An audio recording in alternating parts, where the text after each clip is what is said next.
The four of them went on a week-long trip to Corfu. By four, I mean my wife Kirsty and her three best friends from school, Laura, Jane, and Shona. They were inseparable and tried to spend a couple of short weekend breaks together every year. I didn't mind because in return, I got a couple of weekends of golf. The week-long trip was unusual, but the package was last minute and cheaper than some of their weekend trips. With short notice of rest time, they would fly out on Monday and return the following Sunday. This left me, Mark, in charge of our 15-year-old son, Jake, and 8-year-old Chloe. Not to say I can't cook, but Kirsty left pre-prepared meals for the week, so that God forbid I poison the children. The week started well, thanks to the help of both sets of parents. I managed to work, run to school, attend sports and dance clubs. I was getting pretty good at being a domestic goddess, thanks in part to Kirsty's instructions for the washing machine. Kirsty called several times, mainly to check that I had not done any permanent damage, but also to remind the children that she missed them and loved us all. So we made it through the week, and I was with John and Tony, Shauna and Jane's husbands, waiting for the girls at the airport. Laura was still single. The kids stayed home, engrossed in their devices, and I was at the stage where I trusted Jake to look after Chloe for a short time. I saw Sean and Jane trudge through the arrivals hall, looking tired, followed soon after by Laura, but there was no sign of Kirsty. The other girls' greetings seemed a little hesitant while I was still looking for her. Laura asked if I had received any letters from Kirsty. I had no idea what she was talking about.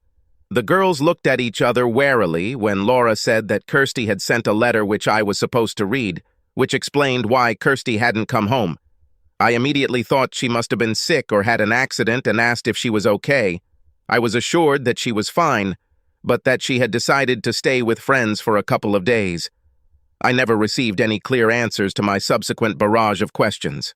I left the airport feeling both anxious and humiliated. When I got home, I eagerly turned on my computer, and it turned out that an email had arrived just after I left for the airport. It was no more than what Laura said. Just because she met with friends, she had the opportunity to take a short boat trip, and she stayed a few days to do it. I hoped that everything was fine with us, and that the children had gotten used to my cooking, and at the end I wrote that she loved us and would return home soon. I couldn't understand why she hadn't called and mentioned the extra stay, and then I realized she hadn't called at all for the last couple of days. And what kind of friends are they? I couldn't figure out who it could be. I called her on her cell phone, but the call went to voicemail, so my message was short and sweet. Try to pick up the phone. Perhaps she is on a voyage where there is no connection, but I had a very uneasy feeling. I tried calling again, but there was still no answer. Then I started calling 3 of her friends. They had to know something. Shauna's husband, John, said that I should come to their house at 9 o'clock in the evening. When I arrived, all the other girls and Tony were there, and the situation seemed tense. John started the conversation. "Mark needs to know what happened. Come on, Shauna." "Last night we met a few guys at a pool party in the harbor and went to their house for drinks. It was a simple party." Kirsty started talking to the owner of the house, a guy named Samuel. Tony interrupted. "According to the version Jane told me, there was more to it. Kissing and cuddling, they were all having a great time on some rich bastard's yacht." Shona looked at Jane, but Laura spoke up. "It wasn't like that. A couple of guys tried to hit on us, but we brushed them off, and when they got too pushy, we left. Well, we left, but Kirsty stayed." "Crap," I said, although I didn't realize it. "I tried to convince her to come with us, but she was determined to stay." Shauna chimed in. "They didn't do anything, Mark. They just talked." "I guess she didn't come back to the room with you." Silence told me the answer. "She came back at lunchtime today and announced that she was staying for a few days, took her things, and left. We all screamed and yelled at her, but she was determined to leave.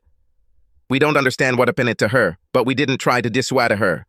So she stayed there with some millionaire." "I guess so," was the most helpful answer I received. More things were said, but we kept going in circles. The guys were furious. While I was in complete disbelief, it was so they don't like it at her, which just didn't make sense. I returned home on autopilot, dealt with the kids, and collapsed into bed, exhausted but unable to sleep. My world collapsed. The next morning, I woke up late and rushed around the house frantically, trying to get the kids ready, make lunches, and get them both to school. Being late for work, I missed the start of a meeting with a client, much to the displeasure of my manager. Still, nothing was heard from Kirsty. There had been a rush at work all day, and I was late picking Chloe up. Luckily, Shauna, Jane, and their children were with her in the schoolyard. They saw how excited I was and offered to help for the rest of the week. They asked about Kirsty's letter, and I told them how little was written there. I was still completely in the dark. On Monday evening, Kirsty finally called me and apologized for not calling, saying she had no signal. Without taking a breath, she talked about the opportunity to go on a sea voyage with friends and how this opportunity was too good to pass up. I let her continue and then said, "So, will you stay with Samuel on his yacht?" The silence was deafening. "Mark, it's not what you think.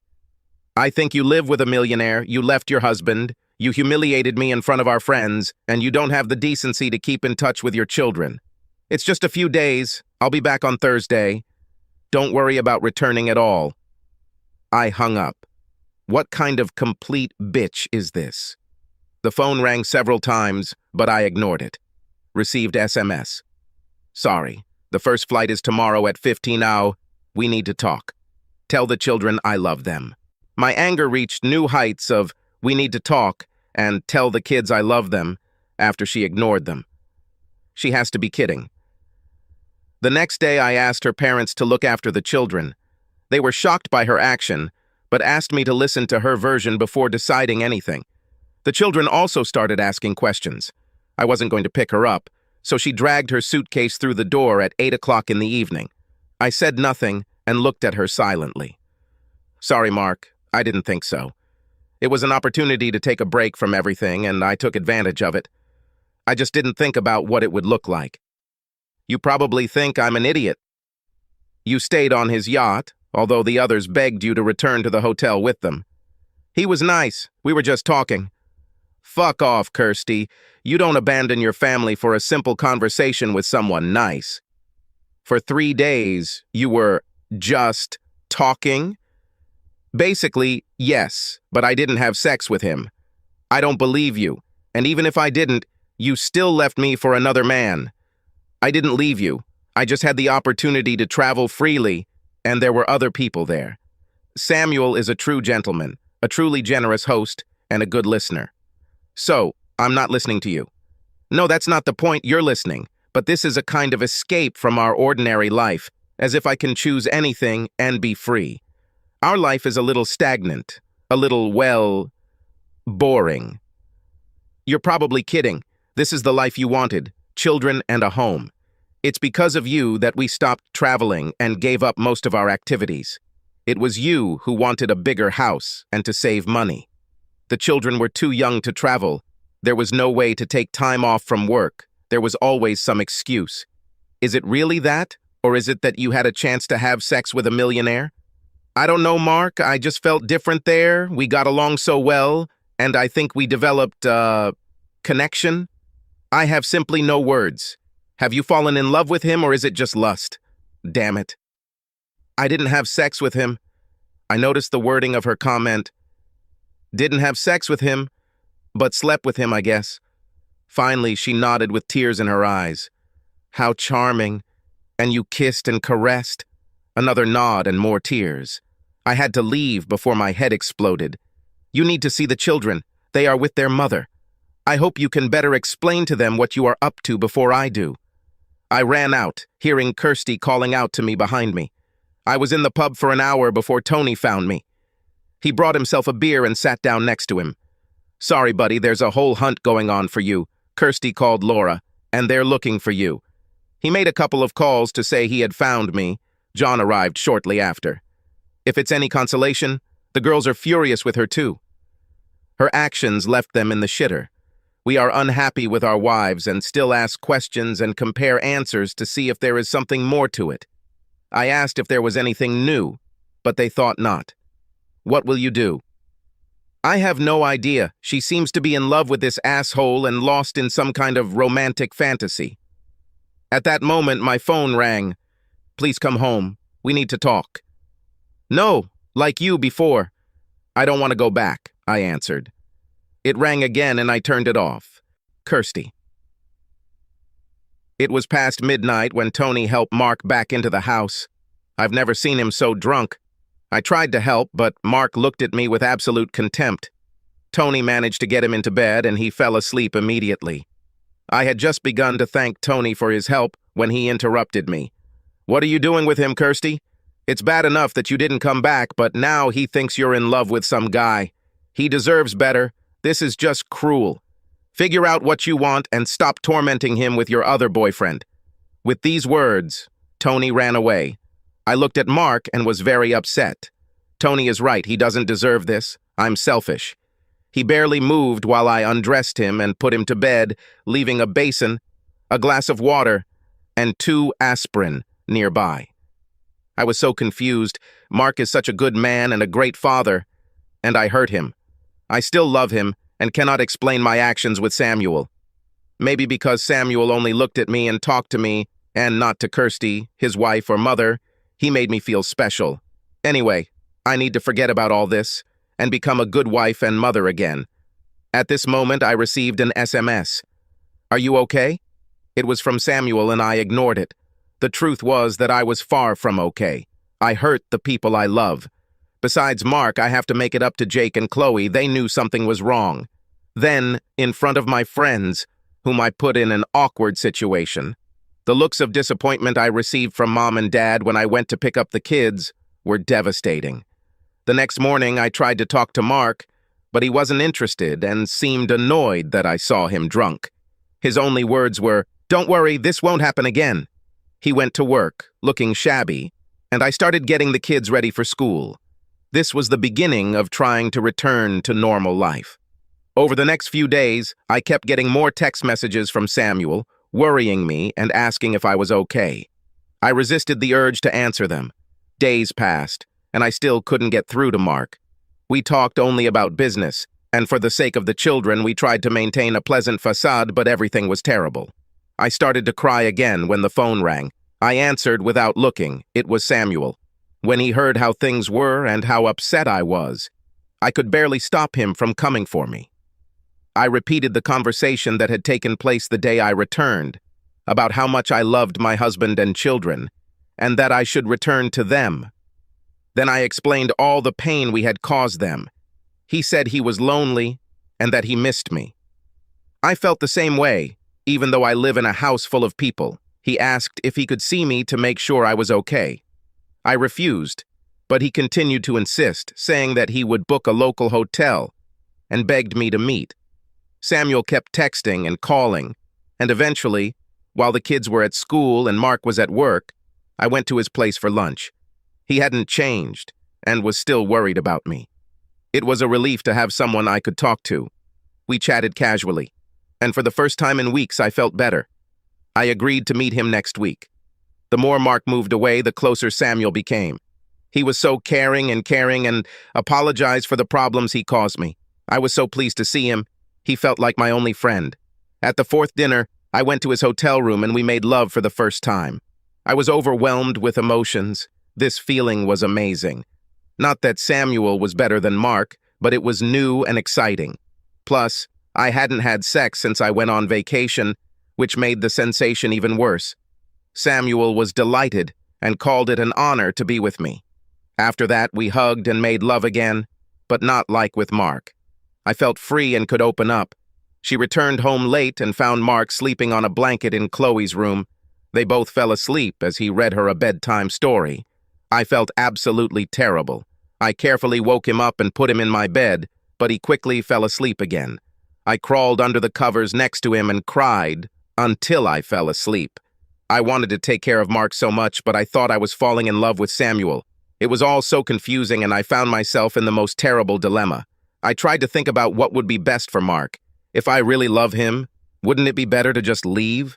Am I trying to protect Mark or am I just being a coward? I missed the opportunity to ask him for advice. He always knows how to do the right thing. I arranged to meet Samuel again, this time for dinner, and wanted to make it special. My mom had the kids, and Mark was away with the kids for a sleepover. I found my little black dress, stiletto heels, and bought new stockings. The dinner was wonderful, and we talked about elopement and possible divorce. He has money, so it's not a problem, and he can help with the lawyers about custody. When I said I couldn't leave because of the kids and school, he immediately suggested we find a place nearby so we could be together.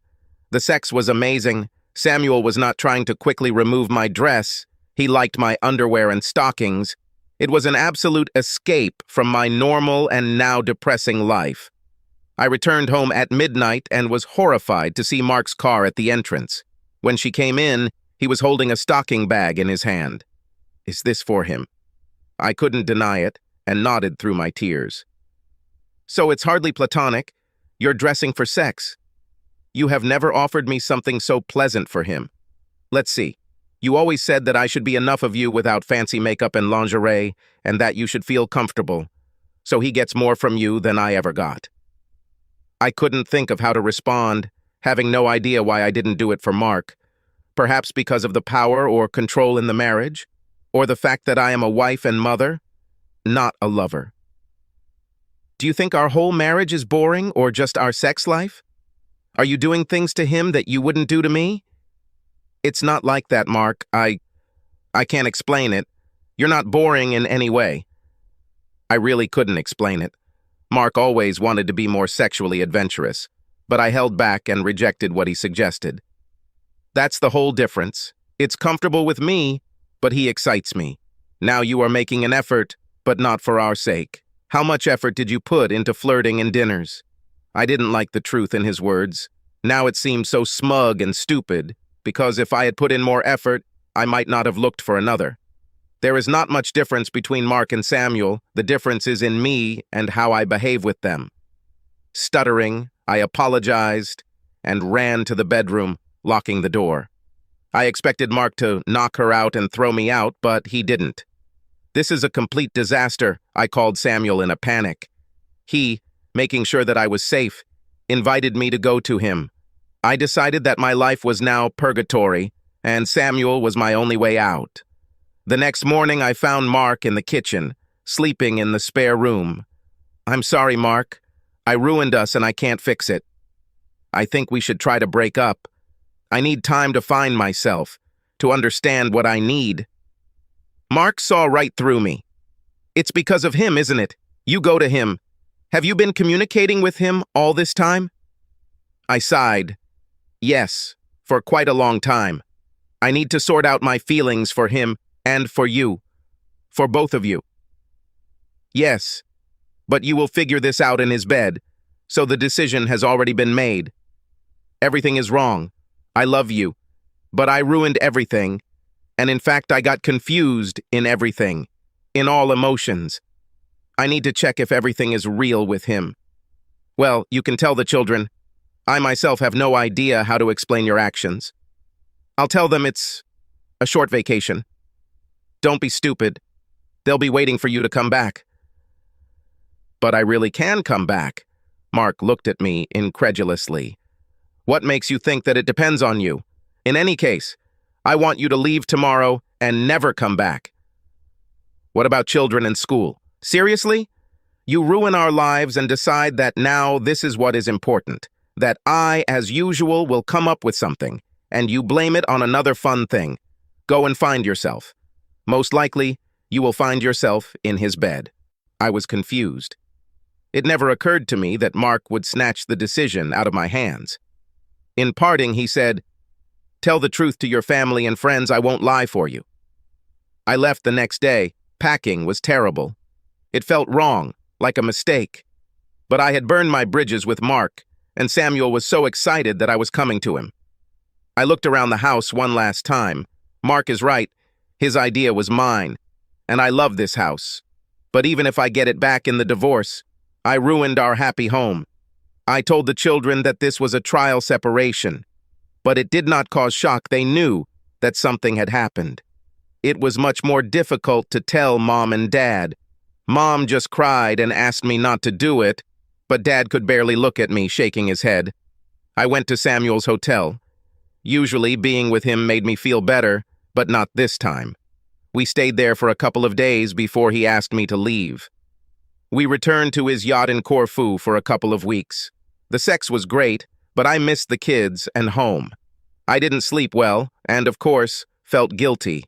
I often wondered what Mark does and how he copes with everything. We made plans for my divorce. Samuel dealt with lawyers who contacted Mark, and we found a luxury apartment near the school that we could rent until the divorce and the house were resolved. I tried to call my friends, but they were not interested. Jane and Shona were still on shaky ground with their husbands and had no interest in getting to know Samuel or communicating. Shona summed it up. "We will support Mark and the children, and if you are not in the group for a while, it will be better." I was furious. They are my lifelong friends, not Mark's. Laura, my best friend, was even worse. She couldn't come to terms with the fact that I left a man like Mark. I was very angry.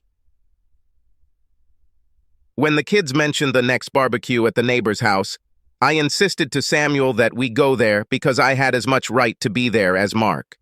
When we arrived, everyone was already there, including Mark and the children. Jane immediately asked us to leave. "What a friend you are." I broke up with Mark and not with everyone else. Jane did not waste time and answered sharply, "Maybe, Kirsty, but do you really want to rub your family's nose in the fact that you abandoned them and now you've come here with your new boyfriend?" Samuel tried to drag me away. Mark and most of the others just looked confused. Jake brought me to my senses. "Just leave, Mom. You're upsetting Chloe." I turned in horror and saw Chloe crying, and then running into Mark's lap, burying her little face in his chest. Everyone else stared at me, and I let Samuel lead me away. I was so upset. I felt like I was losing everyone, not just Mark. Mark, she wasted no time and filed for divorce. I was worried that I would lose my children and friends. Jesus, I'll be one of those weekend dads, slowly losing touch with their kids, desperately trying to find something to entertain them, anything to get them into their dreary apartment.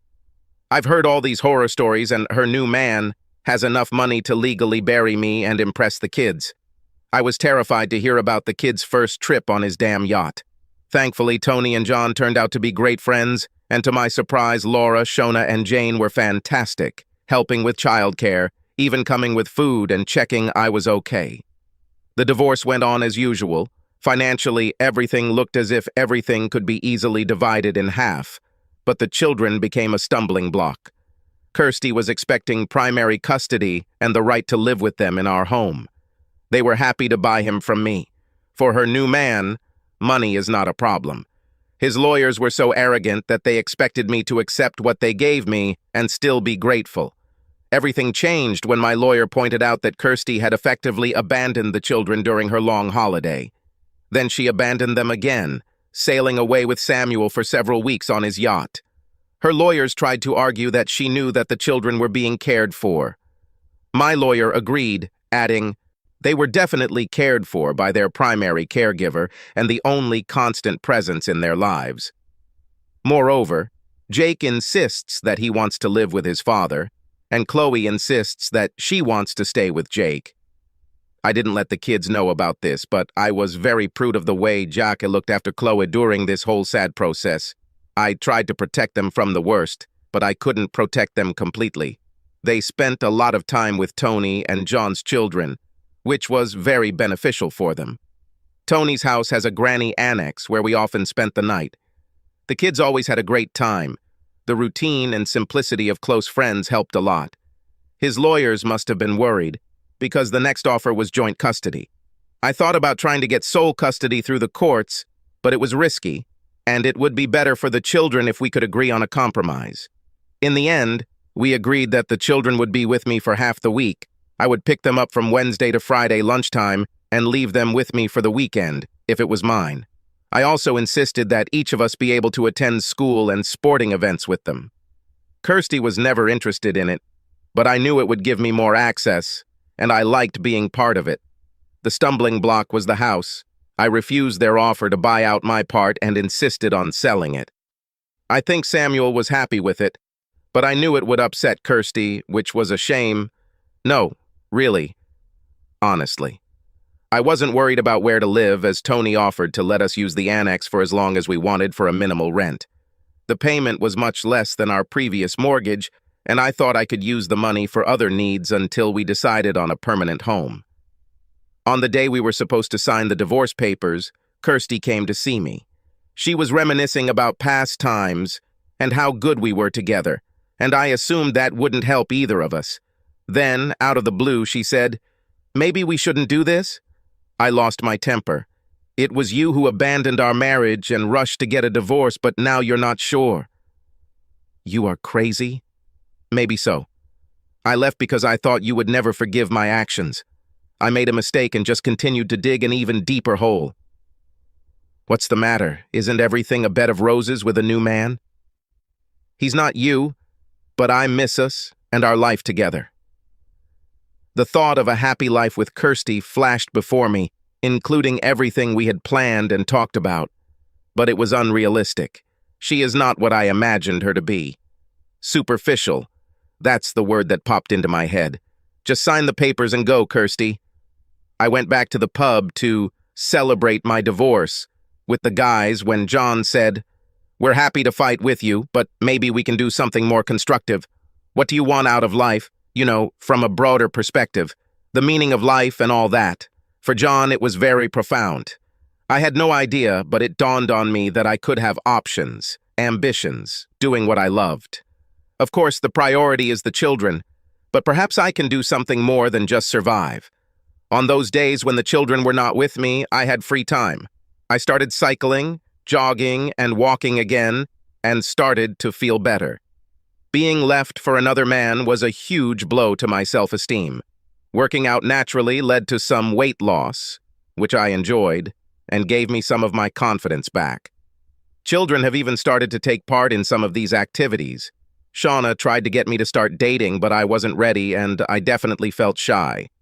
I was afraid to start from scratch with someone new. Shauna and Jane often invited us to dinner with their families, and Laura brought us food every Thursday. The kids were grateful. I managed most things around the house, but cooking was something new to me, and yet I was getting better, little by little. I asked Jane why they were all so nice to me. After all, they were Kirsty's friends, not mine. She laughed. "The great thing about you, Mark, is that you have no idea how much people like you. You have always been there for us and our children without a second thought, and we just repay you." I was truly touched and blushed like an embarrassed teenager. I started organizing weekend trips with the kids, lots of sports and outdoor activities. They loved it, and so did I. We often went with other families and Laura. When Kirsty had children, I went on long hikes and trips and went to the mountains. I got interested again and got in touch with some old friends I used to climb with and got back into it too. It was great to meet them again. We immediately went back to the old friendship that I missed when marriage and children came along. Living in the annex meant I had less to do with renovations, and I even had some extra money to spare. I saved it up and took the kids on a trip to the Andes in the summer, including a trip to Machu Picchu. They really enjoyed it, and we started planning our next trip, possibly to the Alps. My climbing buddies were looking at options there too. Things got a little weird after that. I was sure Laura was starting to flirt with me a little, and Kirsty was getting more and more close to me every time the kids were handed over. Kirsty. The kids called from vacation and were so excited that Jake even overcame his usual teenage shyness. I saw a photo of Mark on social networks where he and his children were in Machu Picchu. When I looked through the children's pages, there were hundreds of photographs of amazing places, swimming, flying, and adventures. I wondered if I was the one who stopped him from doing all this before, because now his life seemed not boring at all. Mark's pages included some scary rock climbing photos with faces I vaguely recognized from our wedding day. But the worst of all were the photos from camping trips and barbecues with Jane, Shauna, and Laura and their families. I couldn't understand my feelings until I realized that it was jealousy, which seemed inexplicable, because I was the one who gave up such a life. When I suggested that the children spend their vacation on a yacht, they did not show much interest. Still couldn't find contact with Samuel. I asked what kind of vacation they liked, and they answered that it was better with Dad because he does what needs to be done. I suggested that we go to Disney with them. At least they were happy about that. But I don't think Samuel was very happy. Living with someone is completely different than dating every now and then. Once the novelty wore off, I realized that Samuel looked a lot like my ex-husband. He's cute, but no better than Mark. They are both essentially good people. Samuel had difficulty adjusting to life with children and the amount of time it took up. We couldn't just pick up and go on a trip at any moment, leaving them behind. And they were not at all interested in city trips, elegant restaurants, and hotels that Samuel was used to. He tried very hard, but began to resent that he had to adjust everything to my old life. I missed my friends and family. I missed Mark. I thought about him often, remembering the quiet comfort of each other's company. What was missing was just having him around, my best friend, who always gave great advice and always found a way to make everything better. My intuition told me that Mark was the one I truly loved, the person who carried me through the difficult periods of my life. It was a terrible time right now, but Mark wasn't there to help me. I threw it away. This realization was quickly followed by tears. I went to drop off the kids, and Laura was there. I was glad to see her. Out of everyone, she was my closest friend. But we hadn't talked for so long. The children ran inside. Laura said she had dropped off food, and I thanked her for helping Mark with the kids, saying she was a good friend. She joked that he had always been a terrible cook. We asked each other how things were going and responded politely. I saw her hesitate before saying, "I don't understand why you did this. I was always protective of you until Mark came along, but together you guys were perfect. Then children made you complete, and I was so jealous that you had everything I always dreamed of, and then you threw it away." I had a hard time finding what to answer. I don't know. I got confused, got caught up in something, and couldn't get out until I realized I was in too deep. "Well, I hope your loss is to my benefit." "What do you mean?" "I always joked that if I had seen it before you, I would have taken it for myself." "Well, I'm serious. We always got along and had fun. He's still in pain, but I'll help him get back." "You mean you and Mark?" "Of course, if he accepts me. He's so much better than any of my previous boyfriends. You're crazy to kick him out." But you can't." I can and will do it. Next weekend we are going camping. Look, it's better for all of us. We are friends, and we can deal with the children among ourselves. It will be much easier than an evil stepmother who will scold you at every opportunity. I felt tears of disappointment and jealousy in my eyes as I watched Laura leave. Did she really take the first step so quickly? I wiped my eyes and entered the annex. The kids ran to their rooms, no doubt immersed in their phones or laptops. I smiled.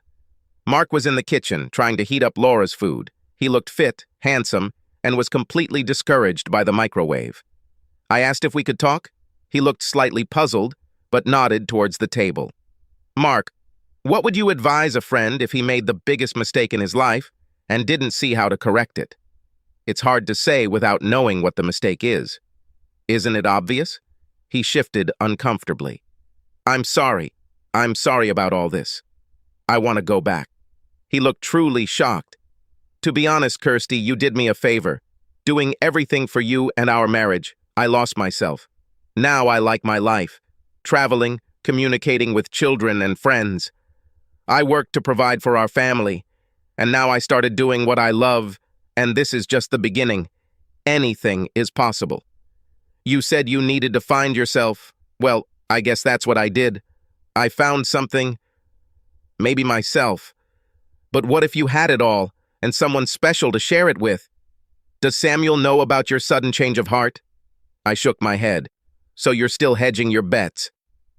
"I thought I was too boring for you. Has the excitement gone with him?" "I never said that, and now you're making fun of it. If there's one thing I regret, it's holding you back and not giving you everything. That passion for life that you have shines through. I'll beg you if it helps." Mark took a deep breath. "No, it won't help. The consequences for the children and for me are too strong. I realized that I don't know you, and I can never trust you again. For the sake of children, we can be polite, but no more. I tried to leave before the tears turned into a stream.